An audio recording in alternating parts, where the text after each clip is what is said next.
දෙන්න ඔක්කොම දෙනවා. ඒ කියන්නේ මෙහෙට ඩිස්ටන්ස් කරොත් අපි ඊට පස්සේ வழக்கு போனாதான் உங்களுக்கு அங்கால பாதிப்பும் இல்லை. நாங்க இந்த ஏர்போர்ட்ல இருக்கிற இந்த நெட்டை அங்கால எடுத்து பாறை இங்க இருந்து அங்கால எடுக்கணும். இந்த மேற்பத்தை மகே இடமட்ட கண்டே பாக்கல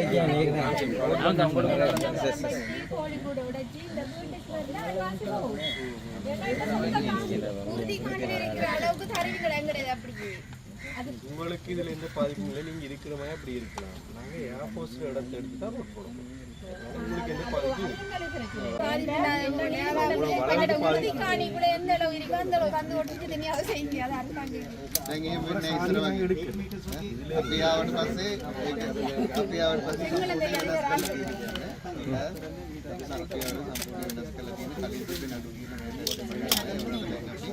ලොකෝට කන්වර්ට් එක දාන එයාපෝස් එකේ එලිවේටර් කියන වර්ඩ් වල එපොරේෂන් දෙලා අපේ ඉඩම් අපි දීලා පාරක් දෙනවා මේ සම්පූර්ණ அப்படி இருந்தாங்கன்னா முதல்ல இந்த அரசாங்கம் வழக்கு போட்டு அறிவிச்சிருக்காரு. நாங்கள் இப்போ அரசாங்கம் வந்தபோது எங்களோட இருக்கிற எங்களோட பகுதியில் இருக்கிற அந்த ஏர்போர்ட் இருக்கிற பகுதியை எடுத்துட்டா நாங்கள் ரோட் போட போகிறோம். அதுக்கு உங்களுக்கு பாதிப்பும் ஏற்படாது.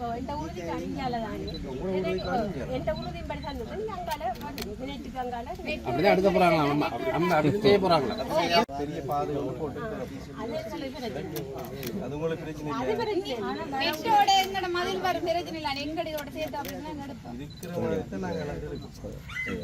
உங்களுக்கு பிரச்சனை பிரச்சனை இல்லாம நாங்க ஏர்போர்ட் காணி எடுத்துட்டா ரோட் போட போறோம். பெரிய ரோடு வந்து உங்களுக்கு சட்ட ரீதியாக அதுக்குரிய அனுமதி எல்லாம் மிஸ்டர் தந்துருக்கோம்.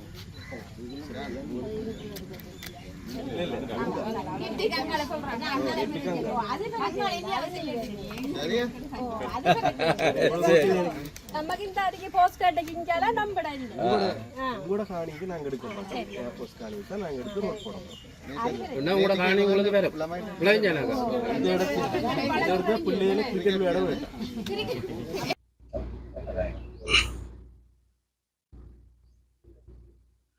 இன்றைய தினம் மட்டக்களப்பு மாவட்டத்துக்கு பிரதி அமைச்சர் அவர்கள் வருகை தந்திருந்தார்.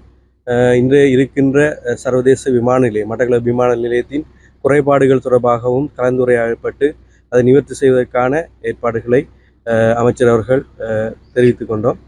அடுத்ததாக இந்த எங்களுக்கு விடுவிக்கப்பட வேண்டிய பாதை தொடர்பான விடயத்தையும் களத்தில் சென்று பார்வையிட்டதுடன் இந்த பாதை விடுவிப்புக்கு தேவையான நிலத்தினை அந்த பிரதேச மக்களுக்கு பாதிப்பு இல்லாத வகையில் ஏர்ஃபோர்ஸுக்கு சொந்தமான இடத்திலே நாங்கள் அந்த இடத்தை வழங்கி அதனூடாக பாதை திறப்பதற்கூடாக வேலை திட்டத்தை ஆரம்பிக்க இருக்கின்றோம். அதனூடாக பாதையை அமைப்பதற்கு அந்த புதிய பாதையை அமைப்பதற்கு தேவையான ஆடிஏ ஊடாகவும் உள்ளூர் திணைக்களங்களுக்கு ஊடாகவும் தொடர்புபடுத்தி அந்த பாதை அமைப்புக்கு தேவையான விடயங்களை விடுவிப்புக்கு தேவையான விடயங்களை வெகு விரைவாக மேற்கொள்ள இருக்கின்றோம். මඩකලපුව දිස්ත්‍රික්කයේ විශේෂ සංචාරයකට එකතු වුණා. ඒකෙදී අපි පළමුවෙන්ම මේ මඩකලපුව ජාත්‍යන්තර ගුවන්තොටුපළ විශේෂ නිරීක්ෂණයකට භාජනය කරා. ප්‍රධාන කරුණු කාරණා දෙකක් මත. ඒ කියන්නේ එකක් අපි යුද්ධය නිමා වෙලා සෑහෙන කාලයක් ගත වුණත් මේ ප්‍රදේශවාසීන් මුහුණ දුන්න ප්‍රධාන ගැටලුවක් තිබුණා මේ පාරක් සම්බන්ධයෙන්. මේක මම හිතන්නේ පහුගිය කාලය ඇතුළතම විසඳිලා තිබ්බේ නැහැ. ඉතින් අපි මැදිහත් වෙලා මම හිතන්නේ ඒකට අවශ්‍ය ඉඩම් නිදහස් කිරීමේ කටයුතු දැන්ටත් කරලා තියෙන්නේ අපි. ඒකේ ගම්වාසීන්ට හිරිහැරයක් නොවන ආකාරයෙන්. ඒ කියන්නේ එතුමන්ලා ජීවත් වෙන භූමියෙන් අත්පත් නොකරගෙන වරා මේ ගුවන්තොටුපළ සහ නාවික හමුදාව සතු ඉඩම් වලින් අපි පාර ලබා දෙන්න තීරණය කරලා අපි දැන් මේ වෙනකොට ඉඩම් නිදහස් කිරීමේ කටයුතු කරලා තියෙනවා. නමුත් අපිට ප්‍රාදේශීය වශයෙන් අවශ්‍ය සම්බන්ධීකරණය කරලා ඒක විධිමත්ව කඩිනම් කරන්න අපි උපදෙස් ලබා දුන්නා අදාළ නිලධාරීන්ට.